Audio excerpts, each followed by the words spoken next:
জানো তো, সাবেকি লুকগুলোকে আমরা মেয়েরা একটু বেশিই পছন্দ করি। আর বিশেষ করে আমি তো একটু বেশিই ভালোবাসি। তাই তোমরা এই মেকআপ লুকটাকে অনেক বেশি ভালোবাসা দিয়েছো। তাই যারা যারা এই লুকটাকে এত বেশি ভালোবাসা দিয়েছো তাদের জন্য এই মেকআপ টিউটোরিয়ালটা আজকে আমি নিয়ে চলে এসেছি। প্রথমত ওর ফেস অনুযায়ী আমি ওর সিটিএমটা করে নিয়েছি।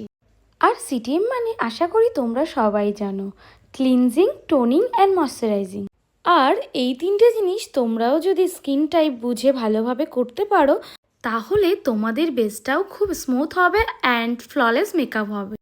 তার সাথে আরও কিছু টেকনিক অ্যাপ্লাই করতে হয় যেগুলো আমি আমার ক্লাসে শেখাই। তাই তোমরা যারা ভাবছো আমার কাছে ক্লাস করবে, আমার 5th নম্বর ব্যাচ খুব তাড়াতাড়ি শুরু হতে চলেছে, তাই তোমরা ঝটফট অ্যাডমিশন নিয়ে নাও। আর ব্রাইড অ্যান্ড পার্টি মেকআপের জন্য তোমরা যারা বুক করতে চাইছো তারাও ঝটপট বুক করে ফেলো। ও হ্যাঁ, আমি কিন্তু এখন সব রকম লোকেশনে অ্যাভেলেবেল আছি, তাই তোমরা যে কোনো লোকেশন থেকে আমাকে কিন্তু বুক করতে পারো। যাই হোক, তোমাদের সাথে এই ডিটেলসগুলো শেয়ার করতে করতে দেখো আমার লুকটা কমপ্লিট হয়ে গেছে। তোমরা কিন্তু অবশ্যই জানিও এই ভিডিওটা তোমাদের কেমন লাগলো। আর হ্যাঁ, এগুলো কিন্তু পুরোপুরি র ভিডিও, একটাতেও কোনো রকম ফিল্টার বা এডিট করা নেই। আর তোমরা দেখে আশা করি বুঝতেই পারছো বেসটা কতটা ফ্ললেস হয়েছে। আর তোমরাও যদি এমন টাইপের মেকআপ পেতে যাও ঝটপট বুক করে ফেলো। আজকের মতন টাটা, আবার দেখা হবে অন্য কোনো ভিডিওতে।